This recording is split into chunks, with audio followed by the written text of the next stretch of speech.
Good morning, class 6th. So, students, in the previous class, we have started a new chapter, Key Elements of a Democratic Government. And in this class, we are going to finish this chapter by covering our last topic, which is conflicts over sharing river water. Let me show you.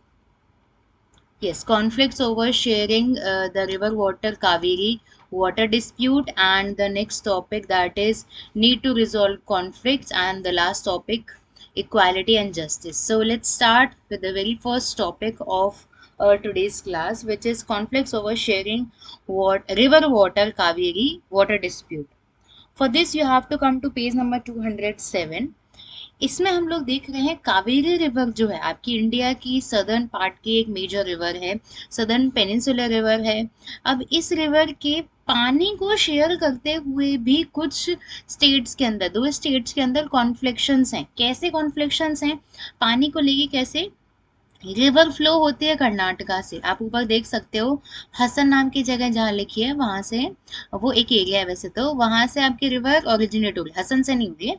So originate हुई, फिर उसके बाद उसका आधा जो part है वो कर्नाटका में और आधा तमिलनाडु में, और वो फ्लो होती होती होती बे ऑफ बंगाल में अपना वाटर डिस्चार्ज कर रही है, और आधी कर्नाटका में है। फ्लो कहाँ से करी? कर्नाटका से, और अपना वाटर किधर डिस्चार्ज करी है? तमिलनाडु की side, specially in bay of Bengal. अब इसको लेकर कैसे डिस्प्यूट हो रहा है, that we will see. So first line, sharing of river water different state. अपनी जो एक रिवर है वो एक जगह से निकलती है दूसरी जगह में जाती है, तो जब वो रिवर ओरिजिनेट हुई, फिर उसके बाद कितना पानी किसको चाहिए, जैसे 50-40% वो रिवर मान लीजिए कर्नाटका में बह रही है, 60% बह रही है तमिलनाडु में, तो दोनों को लेके लड़ाई हो जाएंगी कि कम से कम बह तो रही है पर 50-50 पास से पानी हमारा, दोनों का आधा कीजिए, क्योंकि निकल तो हमारे यहाँ से रही है, पहुंच आपके यहाँ रही तो क्या हो गया। ऐसे करके कैसे भी कितने भी कॉन्फ्लिक्शंस हो सकते हैं, तो शेयर करना है उस पानी को, उस हिसाब से भी कॉन्फ्लिक्शंस हो रहे हैं।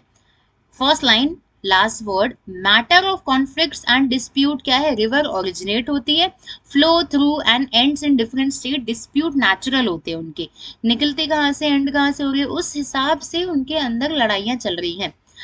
Second paragraph, yellow blue colour portion, Kaveri water dispute किन दो स्टेट्स के बीच में? कर्नाटका और तमिलनाडु। दो डैम लोकेटेड हैं, कृष्णा सागर डैम आपको कर्नाटका के ठीक नीचे दिख जाएगा। Let me try to enlarge this diagram. ये डायग्राम तो ऐसा ही रहेगा। चलिए एक बार कोशिश कीजिएगा देखने की, जहां ऊपर कर्नाटका लिखा है ग्रीन कलर पोर्शन में, उसके नीचे कृष्णा सागर डैम, सॉरी कृष्णा सागर लिखा हुआ आएगा, तो वहां पर कर्नाटका में कृष्णा सागर डैम बना हुआ है। वहीं आप थोड़े आगे आगे आते जाओगे, येलो कलर में तमिलनाडु, कर्नाटका और तमिलनाडु के बैंक पर, मतलब एक तरीके से किनारे, वहां मेट्टूर डैम सिचुएटेड है तमिलनाडु के अंदर। तो कृष्णा सागर डैम, यहाँ जो लाइन जा रही है वहां ध्यान दीजिए, कृष्णा सागर डैम कर्नाटका में, मेट्टूर डैम तमिलनाडु में। अब क्या होता है, water in former dam use for irrigating cultivating land. Karnataka main water source है इसका बेंगलुरु को, एंड कर्नाटका की कैपिटल क्या है? Bengaluru. Water later dam use to irrigate land in Tamil Nadu. इसका पानी किस किस जगह से यूज हो रहा है? तमिलनाडु और कर्नाटका में, एक तरीके से लैंड को कल्टीवेट करने के लिए ना।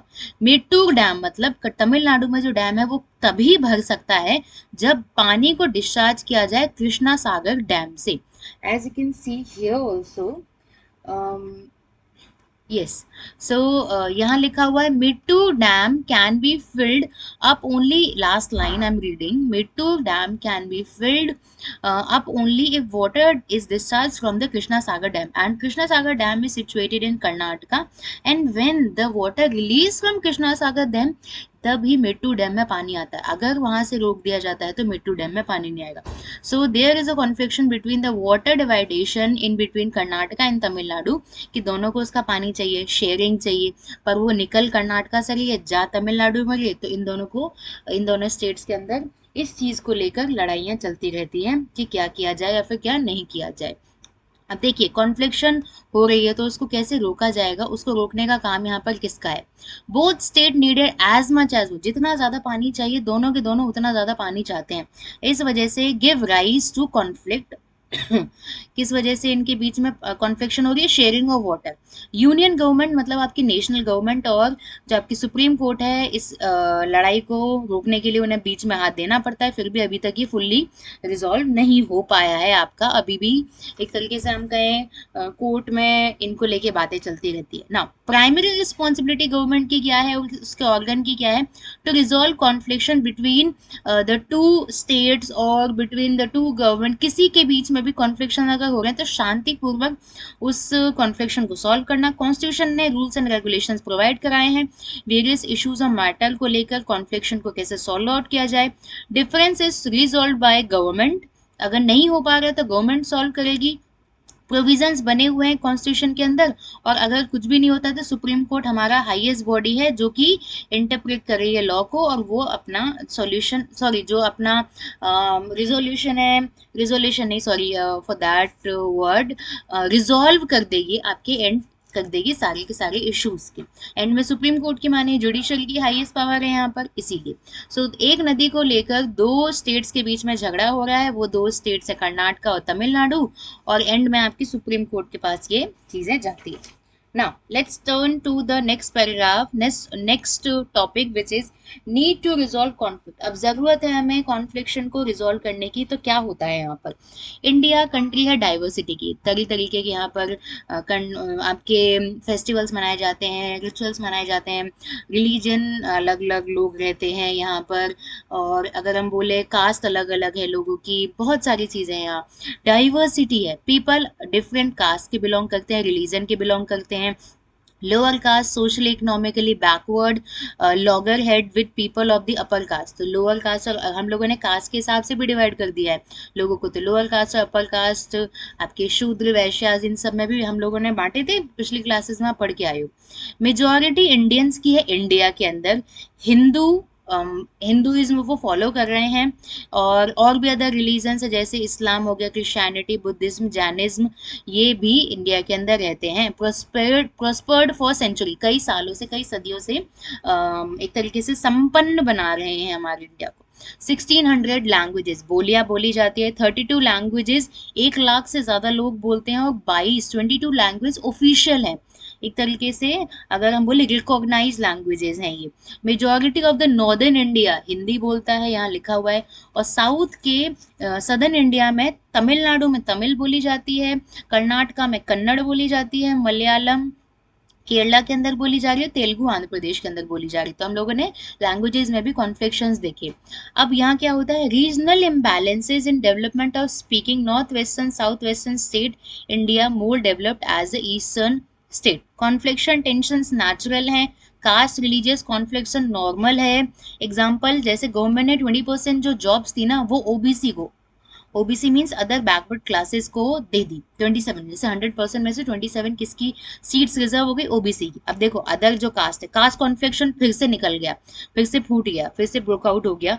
पीपल जो अपर कास्ट के हैं और जो लोअर कास्ट के हैं वो क्या कर रहे हैं? डेमोन्स्ट्रेशन कर रहे हैं, वो अपनी बात को सामने रख रहे हैं, रैली निकाल रहे हैं, पब्लिक मीटिंग कर रहे हैं, और इस ऑर्डर के जो गवर्नमेंट ने निकाला है। फिर क्या होता है? सुप्रीम कोर्ट इसी एक तरीके से stayed the decision few years तक, and after that supreme court verdict in favour, OBC के, ओबीसी रिजर्वेशन के फेवर में ही वो वर्डिक्ट निकालता है, और एक तरीके से जो 27% दिया गया था वो चलता है। ओबीसी रिजर्वेशन, आपकी 1 minute, OBC reservation high court of our country resolve the conflict. तो इससे हमें पता चलता है कि सारी के सारी जो कॉन्फ्लिक्शन है वो एंड में किसने सॉल्व किए? वो हमारे सुप्रीम कोर्ट ने सॉल्व किए। तो ऊपर मैंने एक एसटी एससी एंड ओबीसी की रिजर्वेशन पॉलिसी की एक इंडिकेशन वाली पिक्चर लगाई, नीचे हमने एक ओबीसी का जो एक सपोर्ट में जो गया है हमारा फैसला, उसको लेकर मैंने यहाँ पे पिक्चर लगाई। चलिए, अभी हमने देखा एक एग्जाम्पल, अब उसके बाद और एग्जाम्पल देखते हैं और कौन कौन से चीज़ों को रिजॉल्व किया जाता है। रिलीजियस प्रोसेशंस, यहाँ पर अगर हम बात करें कि एक धर्म के जो लोग हैं उन्हें क्या करना है? अपनी कोई रैली निकाल लिया। अब यहाँ पर हम बात कर रहे हैं प्रोसेशंस की।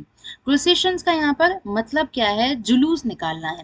अब हिंदू भी जुलूस निकाल रहे हैं, मुस्लिम्स भी जुलूस निकाल रहे हैं।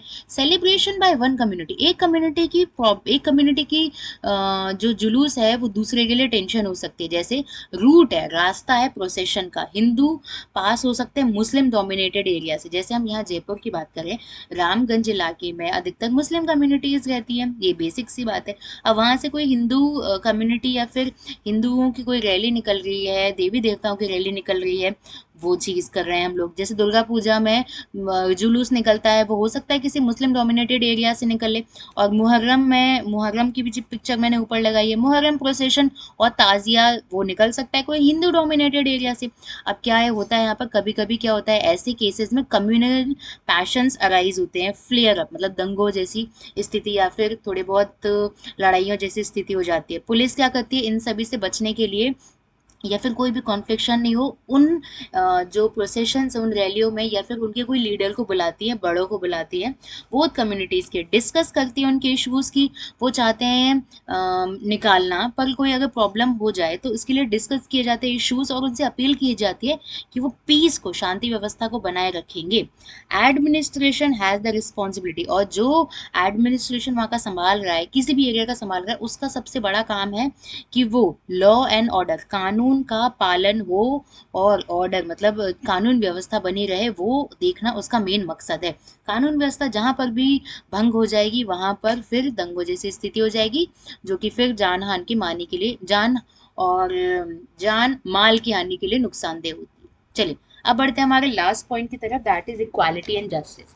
ड्यूटी डेमोक्रेटिक गवर्नमेंट की क्या है, provide equality and justice to all the citizens. ये प्रियम्बल है हमारा, we the people of India, ये पूरा का पूरा आपका प्रियम्बल लिखा हुआ है, जिसमें सभी लोगों को एक माना गया है। हमारे इंडिया में सोवरिनिटी है, जस्टिस है, लिबर्टी है, इक्वालिटी है, फ्रैटर्निटी है, और अगर हम बोले यहाँ पर सेक्युलरिज्म है, किसी भी एक धर्म को प्रोपोगेट नहीं किया जाता है, सभी धर्मों को समान रेस्पेक्ट दी जाती है। प्रोविजंस है हमारे कॉन्स्टिट्यूशन के अंदर अगेंस्ट द डिस्क्रिमिनेशन, अगर आप भेदभाव करते हो, इनइक्वालिटी करते हो, फंडामेंटल राइट सभी को दिए गए हैं, 6 फंडामेंटल राइट्स हैं, इक्वालिटी, फ्रीडम, कभी हम पढ़ेंगे इनको इन डिटेल में। किसी के साथ भी इनजस्टिस, इनइक्वालिटी नहीं हो सकती है, सभी को गारंटी दी गई है जस्टिस की और इक्वालिटी। अनटचेबिलिटी मीन्स छुआछूत अब अबॉलिश हो चुकी है, आप छुआछूत नहीं कर सकते हैं। डिस्क्रिमिनेशन, अगर आप किसी को गलत कमेंट बोल देते हो ना, कमेंट्स ऑन अगेंस्ट दलित, ये भी एक पनिशेबल ऑफेंस है, किसी को गलत भी नहीं बोल सकते हो आप, क्योंकि आप उसके मन को ठेस पहुंचा रहे हो। डॉक्टर बी आर अम्बेडकर, जो जिन्हें हम फादर ऑफ कॉन्स्टिट्यूशन बोल रहे हैं, जिन्होंने कॉन्स्टिट्यूशन बनाया, ड्राफ्टिंग कमेटी के वो हेड थे, वो पीछे थे इंडियन कॉन्स्टिट्यूशन के। उन्होंने ही लिखा है 2 years 11 month एंड 18 days लग रहे हैं हमारे कॉन्स्टिट्यूशन को बनने में। हिमसेल्फ, उन्होंने खुद ही, ये जो कास्ट डिस्क्रिमिनेशन है ना, वो खुद एक दलित थे, इस वजह से उन्हें कास्ट डिस्क्रिमिनेशन का सामना करना पड़ा था। उन्होंने रियलाइज किया कि सोशल जस्टिस लोगों को देना पड़ेगा, सिटीजन्स को इक्वल बनाना पड़ेगा in front of laws. Law equal है, प्रोटेक्शन कर रहा है सभी की without any discrimination and consideration. Abolishes all the title, सभी जो सर या फिर राय बहादुर वाले टाइटल थे वो सारे अबॉलिश हो जाते हैं, जो कि हमें एक तरीके से ब्रिटिश रूल की याद दिला रहे हैं। डिस्क्रिमिनेशन गर्ल्स और वुमेन में हो रहा है, पेरेंट्स डिजायर करते हैं कि उनका एक मेल चाइल्ड हो, मोर देन फीमेल, फीमेल से ज़्यादा एक तरीके से गर्ल चाइल्ड से ज़्यादा ध्यान किस पे दिया जा रहा है, बॉयज़ पे दिया जा रहा है, जिसे हम क्या कहते हैं, एक तरीके से अगर आप अटेंशन बॉय पे ज़्यादा दे रहे हो उसे हम जेंडर डिस्क्रिमिनेशन बोलेंगे। गवर्नमेंट क्या कर रही है, इनैक्ट कर रही है, कुछ लॉ को पास कर रही है, तो कुछ जस्टिस को पास कर रही है इक्वालिटी के लिए। वुमेन को 33% सीट दे रहे हैं पंचायत पोस्ट में। लॉ बनाया गया है जिसकी वजह से डाउरी को एक तरीके से अबॉलिश किया जाए, डाउरी बंद की जा रही है। डाउरी के लिए अगर कोई डाउरी मांगता है तो उसको पनिशेबल ऑफेंस है, एक तरीके से वो जेल में जा सकते हैं। Inheritance of parents property, parents की फादर की प्रॉपर्टी पे अब वुमेन का भी सेम राइट है। रिजर्वेशन फिक्स किए जा रहे, percentage of seat in parliament, तो क्या है, हम वुमेन्स को आगे लाने की कोशिश करें। इक्वालिटी एंड जस्टिस हमारा पॉइंट है, इसीलिए। नाउ लास्ट पॉइंट, ड्यूटी सिर्फ गवर्नमेंट की नहीं है, also the duty of citizen, citizen की ये बनती है ताकि वो टॉलरेंस और ब्रदरहुड का जो बीज है वो डालें। जब तक भाईचारा नहीं होगा तब तक ये दंगे फसाद की जो चीज़ें वो गवर्नमेंट भी नहीं रोक सकती। जब तक लोग नहीं समझेंगे तब तक गवर्नमेंट भी कितने हद तक करेगी। Everything can not be left, law and order और लॉ एंड एडमिनिस्ट्रेशन के ऊपर आप सब कुछ नहीं छोड़ सकते हो। हमारी रिस्पॉन्सिबिलिटी ये है कि कास्ट और रिलीजियस कॉन्फ्लिक्ट्स नहीं बने, नहीं अराइज हो सके। सो by this topic we have completed our chapter number 4, key elements of a democratic government, in which we have done the elections, apartheid. Then after we have also done the contribution of Nelson Mandela in Africa, South Africa, people's participation in elections, the role of the press in the constitution, in the process of elections, people's participation. Then conflicts we have done in this class, Kaveri water dispute we have discussed. Then after we have also done the need to dissolve conflict, हमें जब conflicts हो रहे हैं तो उसको dissolve या उसको resolve करने के लिए क्या करना चाहिए। एंड में किसकी बात सुनी जा रही है, यहाँ पर सुप्रीम कोर्ट की बात सुनी जा रही है। गवर्नमेंट भी एक तरीके से दखल अंदाजी देती है, उसके बाद एंड में अगर वो भी सॉर्ट आउट नहीं हो पा रहा तो आपका एंड में फैसला कौन लेगा, सुप्रीम कोर्ट लेगी। हम लोगों ने यहाँ पर प्रोसेशन देखे, रैलियाँ देखी, मुस्लिम और हिंदू की, दोनों के नेताओं को बुलाया जा रहा है। फिर बात की जा रही है कि कोई भी ऐसी स्थिति ना हो जिसमें लॉ एंड ऑर्डर बिगड़ जाए। After that we have done a last topic which is equality and justice. Constitution में किस तरीके से इक्वालिटी एंड जस्टिस दिया गया है, हमें हमें फंडामेंटल राइट्स, 6 फंडामेंटल राइट्स दिए हैं जो सबके लिए इक्वल है। ऐसा नहीं है आपको मिले हैं तो मुझे नहीं मिले, मुझे मिले हैं और सबको इंडिविजुअली फंडामेंटल राइट्स मिले हैं। आपके अपने फंडामेंटल राइट्स है, मेरे अपने, जो कि कॉन्स्टिट्यूशन ने हमें 6 दिए हैं, सभी के पास है, किसी एक के पास नहीं है। So I hope you all have understood what we have done in this topic. If you have any problem, then you can ask. So that's it for today's class. Thank you.